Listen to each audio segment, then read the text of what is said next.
ಕಾಶ್ಮೀರದ ಸದ್ಯದ ಪರಿಸ್ಥಿತಿ ಹೇಗಿದೆ? ಮಾರ್ಕೆಟ್, ಶಾಲೆಗಳು ಓಪನ್ ಆಗಿದೆಯಾ?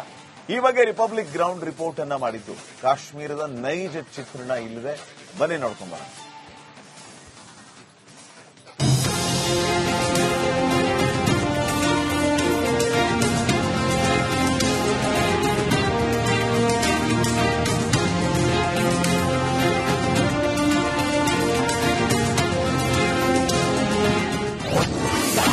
ಶ್ರೀನಗರದಲ್ಲಿ ಸಹಜ ಸ್ಥಿತಿಯತ್ತ ಜನಜೀವನ. Republic Kannada daring report. ಕದನ ವಿರಾಮ ಘೋಷಣೆ ಬಳಿಕ ಕಾಶ್ಮೀರ ಇದೀಗ ಸಹಜ ಸ್ಥಿತಿಗೆ ಬಂದಿದೆ. ಶ್ರೀನಗರದಲ್ಲಿ ಶಾಲೆ, ಮಾರ್ಕೆಟ್ಗಳು ನಿಧಾನವಾಗಿ ಮತ್ತೆ ಓಪನ್ ಆಗ್ತಿವೆ. ಎಂದಿನಂತೆ ಜನರ ಓಡಾಟವಿದೆ. ಈ ಸದ್ಯಕ್ಕೆ ಈ ಹೊತ್ತಿಗೆ ಕಾಶ್ಮೀರದ ಶ್ರೀನಗರದ ಇಲ್ಲಿನ ಚಿತ್ರಣವನ್ನ ತೋರಿಸ್ತೀನಿ ನೋಡಿ. ಇದು ಸರ್ಕಲ್, ಇದು ಜನ ನಿಧಾನವಾಗಿ ತೆರೆದುಕೊಳ್ತಾ ಇದ್ದಾರೆ. ಆಫೀಸ್ಗೆ ಹೋಗೋರೆಲ್ಲ ತಮ್ಮ ಬಾಕ್ಸ್ ಕಟ್ಕೊಂಡು ಆಫೀಸ್ ಕಡೆ ಹೋಗ್ತಾ ಇದ್ದಾರೆ. ಸೇನಾ ಸಿಬ್ಬಂದಿ ಮತ್ತೆ ಜಮ್ಮು ಕಾಶ್ಮೀರದ ಪೊಲೀಸರು ಅಲ್ಲಿ ನಿಂತ್ಕೊಂಡು ಕಾಯ್ತಾ ಇದ್ದಾರೆ, ಟ್ರಾಫಿಕ್ ಕಂಟ್ರೋಲ್ ಮಾಡ್ತಾ ಇದ್ದಾರೆ. ಆ ಕಡೆಯಿಂದ ಜನ ಓಡಾಡೋದಕ್ಕೆ ಬಸ್ಗಳೆಲ್ಲವೂ ಕೂಡ ಬರ್ತಾ ಇದಾವೆ. ಬ್ಯಾರಿಕೇಡ್ ಗಳನ್ನ ಹಾಕಿ ಇಲ್ಲಿ ಹೋಗೋರು ಬರೋರು ಎಲ್ಲರನ್ನು ಕೂಡ ಇಲ್ಲಿ ಕಂಟ್ರೋಲ್ ಮಾಡೋ ಕೆಲಸ ಮಾಡ್ತಾ ಇದ್ದಾರೆ.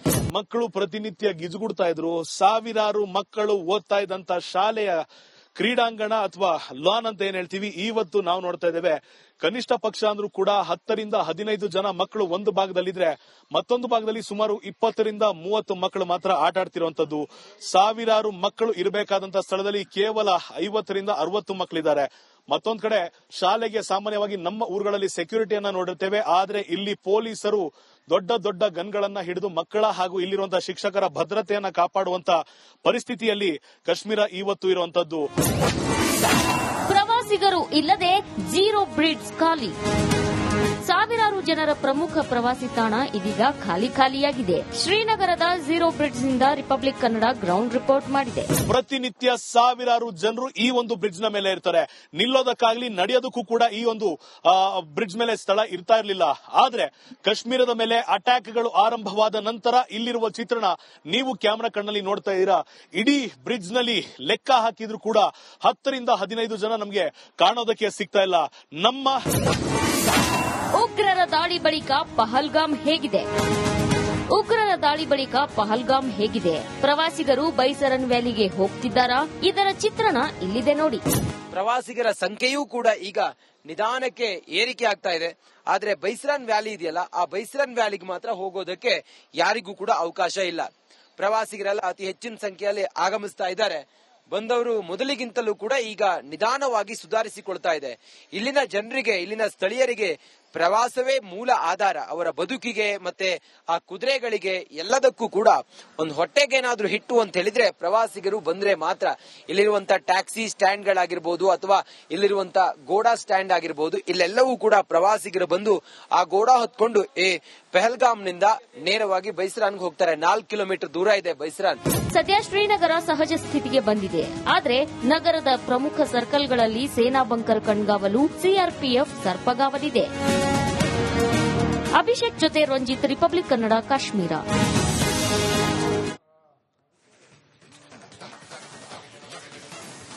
ಕಾಶ್ಮೀರದ ಸದ್ಯದ ಪರಿಸ್ಥಿತಿ ಹೇಗಿದೆ? ಮಾರ್ಕೆಟ್, ಶಾಲೆಗಳು ಓಪನ್ ಆಗಿದೆಯಾ? ಈ ಬಗ್ಗೆ ರಿಪಬ್ಲಿಕ್ ಗ್ರೌಂಡ್ ರಿಪೋರ್ಟ್ ಅನ್ನ ಮಾಡಿದ್ದು. ಕಾಶ್ಮೀರದ ನೈಜ ಚಿತ್ರಣ ಇಲ್ಲಿದೆ, ಬನ್ನಿ ನೋಡ್ಕೊಂಬರೋಣ.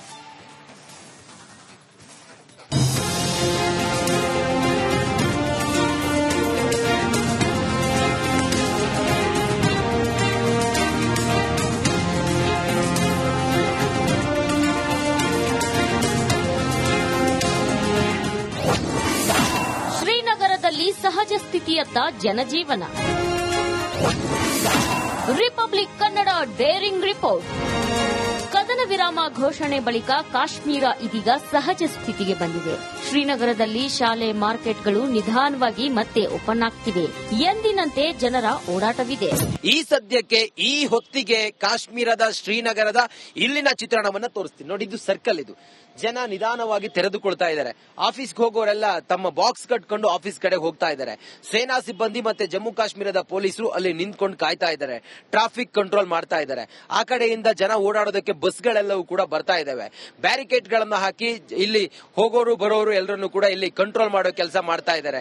ಮಕ್ಕಳು ಪ್ರತಿನಿತ್ಯ ಗಿಜುಗುಡ್ತಾ ಇದ್ರು. ಸಾವಿರಾರು ಮಕ್ಕಳು ಓದ್ತಾ ಇದ್ದಂತ ಶಾಲೆಯ ಕ್ರೀಡಾಂಗಣ ಅಥವಾ ಲಾನ್ ಅಂತ ಏನ್ ಹೇಳ್ತೀವಿ ಇವತ್ತು ನಾವು ನೋಡ್ತಾ ಇದ್ದೇವೆ. ಕನಿಷ್ಠ ಪಕ್ಷ ಅಂದ್ರೂ ಕೂಡ 10 ರಿಂದ 15 ಜನ ಮಕ್ಕಳು ಒಂದು ಭಾಗದಲ್ಲಿದ್ರೆ ಮತ್ತೊಂದು ಭಾಗದಲ್ಲಿ ಸುಮಾರು 20 ರಿಂದ 30 ಮಕ್ಕಳು ಮಾತ್ರ ಆಟ ಆಡ್ತಿರುವಂತದ್ದು. ಸಾವಿರಾರು ಮಕ್ಕಳು ಇರಬೇಕಾದಂತ ಸ್ಥಳದಲ್ಲಿ ಕೇವಲ 50 ರಿಂದ 60 ಮಕ್ಕಳಿದ್ದಾರೆ. ಮತ್ತೊಂದ್ ಕಡೆ ಶಾಲೆಗೆ ಸಾಮಾನ್ಯವಾಗಿ ನಮ್ಮ ಊರುಗಳಲ್ಲಿ ಸೆಕ್ಯೂರಿಟಿಯನ್ನ ನೋಡಿರ್ತೇವೆ, ಆದ್ರೆ ಇಲ್ಲಿ ಪೊಲೀಸರು ದೊಡ್ಡ ದೊಡ್ಡ ಗನ್ಗಳನ್ನ ಹಿಡಿದು ಮಕ್ಕಳ ಹಾಗೂ ಇಲ್ಲಿರುವಂತಹ ಶಿಕ್ಷಕರ ಭದ್ರತೆಯನ್ನ ಕಾಪಾಡುವಂತ ಪರಿಸ್ಥಿತಿಯಲ್ಲಿ ಕಾಶ್ಮೀರ ಇವತ್ತು ಇರುವಂತದ್ದು. ಪ್ರವಾಸಿಗರು ಇಲ್ಲದೆ ಝೀರೋ ಬ್ರಿಡ್ಜ್ ಖಾಲಿ. ಸಾವಿರಾರು ಜನರ ಪ್ರಮುಖ ಪ್ರವಾಸಿ ತಾಣ ಇದೀಗ ಖಾಲಿಯಾಗಿದೆ. ಶ್ರೀನಗರದ ಝೀರೋ ಬ್ರಿಡ್ಜ್ ನಿಂದ ರಿಪಬ್ಲಿಕ್ ಕನ್ನಡ ಗ್ರೌಂಡ್ ರಿಪೋರ್ಟ್ ಮಾಡಿದೆ. ಪ್ರತಿನಿತ್ಯ ಸಾವಿರಾರು ಜನರು ಈ ಒಂದು ಬ್ರಿಡ್ಜ್ ನ ಮೇಲೆ ಇರ್ತಾರೆ.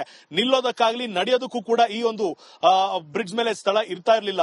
ಆದ್ರೆ ಕಾಶ್ಮೀರದ ಮೇಲೆ ಅಟ್ಯಾಕ್ಗಳು ಆರಂಭವಾದ ನಂತರ ಇಲ್ಲಿರುವ ಚಿತ್ರಣ ನೀವು ಕ್ಯಾಮೆರಾ ಕಣ್ಣಲ್ಲಿ ನೋಡ್ತಾ ಇದ್ದೀರಾ. ಇಡೀ ಬ್ರಿಡ್ಜ್ ನಲ್ಲಿ ಲೆಕ್ಕ ಹಾಕಿದ್ರು ಕೂಡ 10 ರಿಂದ 15 ಜನ ನಮಗೆ ಕಾಣೋದಕ್ಕೆ ಸಿಗ್ತಾ ಇಲ್ಲ. ನಮ್ಮ ಉಗ್ರರ ದಾಳಿ ಬಳಿಕ ಪಹಲ್ಗಾಮ್ ಹೇಗಿದೆ? ಉಗ್ರರ ದಾಳಿ ಬಳಿಕ ಪಹಲ್ಗಾಮ್ ಹೇಗಿದೆ? ಪ್ರವಾಸಿಗರು ಬೈಸರನ್ ವ್ಯಾಲಿಗೆ ಹೋಗ್ತಿದ್ದಾರಾ? ಇದರ ಚಿತ್ರಣ ಇಲ್ಲಿದೆ ನೋಡಿ. ಪ್ರವಾಸಿಗರ ಸಂಖ್ಯೆಯೂ ಕೂಡ ಈಗ ನಿಧಾನಕ್ಕೆ ಏರಿಕೆ ಆಗ್ತಾ ಇದೆ. ಆದ್ರೆ ಬೈಸರನ್ ವ್ಯಾಲಿ ಇದೆಯಲ್ಲ, ಆ ಬೈಸರನ್ ವ್ಯಾಲಿಗೆ ಮಾತ್ರ ಹೋಗೋದಕ್ಕೆ ಯಾರಿಗೂ ಕೂಡ ಅವಕಾಶ ಇಲ್ಲ. ಪ್ರವಾಸಿಗರೆಲ್ಲ ಅತಿ ಹೆಚ್ಚಿನ ಸಂಖ್ಯೆಯಲ್ಲಿ ಆಗಮಿಸ್ತಾ ಇದ್ದಾರೆ. ಬಂದವರು ಮೊದಲಿಗಿಂತಲೂ ಕೂಡ ಈಗ ನಿಧಾನವಾಗಿ ಸುಧಾರಿಸಿಕೊಳ್ತಾ ಇದೆ.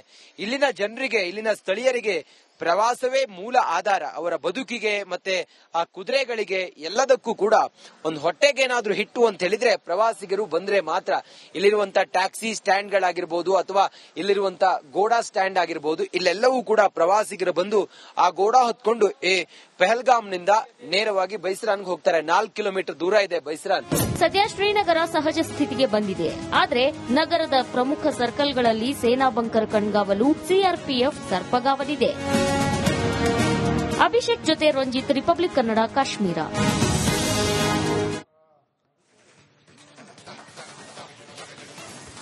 ಕಾಶ್ಮೀರದ ಸದ್ಯದ ಪರಿಸ್ಥಿತಿ ಹೇಗಿದೆ? ಮಾರ್ಕೆಟ್, ಶಾಲೆಗಳು ಓಪನ್ ಆಗಿದೆಯಾ? ಈ ಬಗ್ಗೆ ರಿಪಬ್ಲಿಕ್ ಗ್ರೌಂಡ್ ರಿಪೋರ್ಟ್ ಅನ್ನ ಮಾಡಿದ್ದು. ಕಾಶ್ಮೀರದ ನೈಜ ಚಿತ್ರಣ ಇಲ್ಲಿದೆ, ಬನ್ನಿ ನೋಡ್ಕೊಂಬರೋಣ.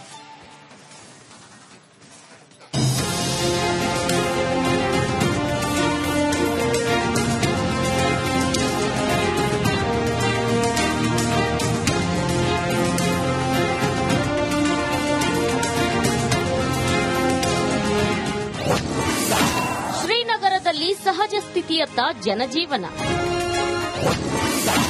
Republic Kannada daring report. ಕದನ ವಿರಾಮ ಘೋಷಣೆ ಬಳಿಕ ಕಾಶ್ಮೀರ ಇದೀಗ ಸಹಜ ಸ್ಥಿತಿಗೆ ಬಂದಿದೆ. ಶ್ರೀನಗರದಲ್ಲಿ ಶಾಲೆ, ಮಾರ್ಕೆಟ್ಗಳು ನಿಧಾನವಾಗಿ ಮತ್ತೆ ಓಪನ್ ಆಗ್ತಿವೆ. ಎಂದಿನಂತೆ ಜನರ ಓಡಾಟವಿದೆ. ಈ ಸದ್ಯಕ್ಕೆ ಈ ಹೊತ್ತಿಗೆ ಕಾಶ್ಮೀರದ ಶ್ರೀನಗರದ ಇಲ್ಲಿನ ಚಿತ್ರಣವನ್ನ ತೋರಿಸ್ತೀನಿ ನೋಡಿ. ಇದು ಸರ್ಕಲ್, ಇದು ಜನ ನಿಧಾನವಾಗಿ ತೆರೆದುಕೊಳ್ತಾ ಇದ್ದಾರೆ. ಆಫೀಸ್ಗೆ ಹೋಗೋರೆಲ್ಲ ತಮ್ಮ ಬಾಕ್ಸ್ ಕಟ್ಕೊಂಡು ಆಫೀಸ್ ಕಡೆ ಹೋಗ್ತಾ ಇದ್ದಾರೆ. ಸೇನಾ ಸಿಬ್ಬಂದಿ ಮತ್ತೆ ಜಮ್ಮು ಕಾಶ್ಮೀರದ ಪೊಲೀಸರು ಅಲ್ಲಿ ನಿಂತ್ಕೊಂಡು ಕಾಯ್ತಾ ಇದ್ದಾರೆ, ಟ್ರಾಫಿಕ್ ಕಂಟ್ರೋಲ್ ಮಾಡ್ತಾ ಇದ್ದಾರೆ. ಆ ಕಡೆಯಿಂದ ಜನ ಓಡಾಡೋದಕ್ಕೆ ಬಸ್ಗಳೆಲ್ಲವೂ ಕೂಡ ಬರ್ತಾ ಇದಾವೆ. ಬ್ಯಾರಿಕೇಡ್ ಗಳನ್ನ ಹಾಕಿ ಇಲ್ಲಿ ಹೋಗೋರು ಬರೋರು ಎಲ್ಲರನ್ನು ಕೂಡ ಇಲ್ಲಿ ಕಂಟ್ರೋಲ್ ಮಾಡೋ ಕೆಲಸ ಮಾಡ್ತಾ ಇದ್ದಾರೆ. ಮಕ್ಕಳು ಪ್ರತಿನಿತ್ಯ ಗಿಜುಗುಡ್ತಾ ಇದ್ರು. ಸಾವಿರಾರು ಮಕ್ಕಳು ಓದ್ತಾ ಇದ್ದಂತ ಶಾಲೆಯ ಕ್ರೀಡಾಂಗಣ ಅಥವಾ ಲಾನ್ ಅಂತ ಏನ್ ಹೇಳ್ತೀವಿ ಇವತ್ತು ನಾವು ನೋಡ್ತಾ ಇದ್ದೇವೆ. ಕನಿಷ್ಠ ಪಕ್ಷ ಅಂದ್ರೂ ಕೂಡ 10 ರಿಂದ 15 ಜನ ಮಕ್ಕಳು ಒಂದು ಭಾಗದಲ್ಲಿದ್ರೆ ಮತ್ತೊಂದು ಭಾಗದಲ್ಲಿ ಸುಮಾರು 20 ರಿಂದ 30 ಮಕ್ಕಳು ಮಾತ್ರ ಆಟ ಆಡ್ತಿರುವಂತದ್ದು.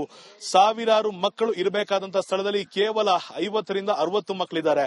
ಮತ್ತೊಂದ್ ಕಡೆ ಶಾಲೆಗೆ ಸಾಮಾನ್ಯವಾಗಿ ನಮ್ಮ ಊರುಗಳಲ್ಲಿ ಸೆಕ್ಯೂರಿಟಿಯನ್ನ ನೋಡಿರ್ತೇವೆ, ಆದ್ರೆ ಇಲ್ಲಿ ಪೊಲೀಸರು ದೊಡ್ಡ ದೊಡ್ಡ ಗನ್ಗಳನ್ನ ಹಿಡಿದು ಮಕ್ಕಳ ಹಾಗೂ ಇಲ್ಲಿರುವಂತಹ ಶಿಕ್ಷಕರ ಭದ್ರತೆಯನ್ನ ಕಾಪಾಡುವಂತ ಪರಿಸ್ಥಿತಿಯಲ್ಲಿ ಕಾಶ್ಮೀರ ಇವತ್ತು ಇರುವಂತದ್ದು. ಪ್ರವಾಸಿಗರು ಇಲ್ಲದೆ ಝೀರೋ ಬ್ರಿಡ್ಜ್ ಖಾಲಿ. ಸಾವಿರಾರು ಜನರ ಪ್ರಮುಖ ಪ್ರವಾಸಿ ತಾಣ ಇದೀಗ ಖಾಲಿಯಾಗಿದೆ. ಶ್ರೀನಗರದ ಝೀರೋ ಬ್ರಿಡ್ಜ್ ನಿಂದ ರಿಪಬ್ಲಿಕ್ ಕನ್ನಡ ಗ್ರೌಂಡ್ ರಿಪೋರ್ಟ್ ಮಾಡಿದೆ. ಪ್ರತಿನಿತ್ಯ ಸಾವಿರಾರು ಜನರು ಈ ಒಂದು ಬ್ರಿಡ್ಜ್ ನ ಮೇಲೆ ಇರ್ತಾರೆ. ನಿಲ್ಲೋದಕ್ಕಾಗ್ಲಿ ನಡೆಯೋದಕ್ಕೂ ಕೂಡ ಈ ಒಂದು ಬ್ರಿಡ್ಜ್ ಮೇಲೆ ಸ್ಥಳ ಇರ್ತಾ ಇರಲಿಲ್ಲ. ಆದ್ರೆ ಕಾಶ್ಮೀರದ ಮೇಲೆ ಅಟ್ಯಾಕ್ಗಳು ಆರಂಭವಾದ ನಂತರ ಇಲ್ಲಿರುವ ಚಿತ್ರಣ ನೀವು ಕ್ಯಾಮೆರಾ ಕಣ್ಣಲ್ಲಿ ನೋಡ್ತಾ ಇದ್ದೀರಾ. ಇಡೀ ಬ್ರಿಡ್ಜ್ ನಲ್ಲಿ ಲೆಕ್ಕ ಹಾಕಿದ್ರು ಕೂಡ 10 ರಿಂದ 15 ಜನ ನಮಗೆ ಕಾಣೋದಕ್ಕೆ ಸಿಗ್ತಾ ಇಲ್ಲ.